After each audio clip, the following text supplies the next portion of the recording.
अगर अभी तक आपने मेरे चैनल को सब्सक्राइब नहीं किया है तो जल्दी से मेरे चैनल को यूट्यूब पे सर्च करें, चैनल को सब्सक्राइब करें और बेल आइकन दबाना ना भूलें ताकि आने वाली कोई भी वीडियो सबसे पहले आपको देखने को मिल जाए।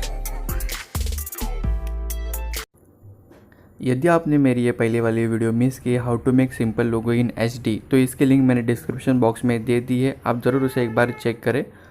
तो चलिए अब बनाते हैं ट्रांसपेरेंट लोगो। बहुत ही सिंपल है, हमें चलना है हमारे पिक्सल लैब ऐप में, कोई भी बैकग्राउंड सेलेक्ट करना है। जैसे कि आप टॉप पे देख सकते हैं, मैंने मेरे चैनल का एफ इन्फो जो ट्रांसपेरेंट लोगो लगाया है सेम इसी प्रकार बनाया है। तो वीडियो ध्यान से देखें, कोई प्रॉब्लम हो तो स्टॉप पॉज करके ज़रूर देखें।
यदि आपने मेरे चैनल को अभी तक सब्सक्राइब नहीं किया है तो जल्दी से मेरे चैनल को सब्सक्राइब करें, बेल आइकन दबाना मत भूलिए। तो गाइज़ यहाँ पे हमारा लोगो बनकर भी रेडी है और मैंने यहाँ पे आपको एक डेमो के तौर पे बता भी दिया है कि इसे कैसे यूज़ करना है। इसे मैंने एक जर्सी यानी कि टी शर्ट पे यूज़ किया है। इसी प्रकार आप कोई भी ट्रांसपेरेंट लोगो बना सकते हैं। जैसे मैंने ऊपर FNT टेक का चैनल का लोगो बनाया है, वैसे आप भी अपने चैनल के लिए बना सकते हैं या किसी इमेज में एडिट कर सकते हैं ट्रांसपेरेंट लोगो जिसे बोलते हैं। तो होप गाइज़ आपको ये वीडियो अच्छा लगा होगा, और अच्छा लगा है तो अपने दोस्तों के साथ, फ्रेंड के साथ, फैमिली के साथ ग्रुप में ज़रूर शेयर कीजिए और मुझे कमेंट बॉक्स में ज़रूर बताना कि ये वीडियो कैसा लगा। तो वीडियो देखने के लिए बहुत बहुत शुक्रिया। थैंक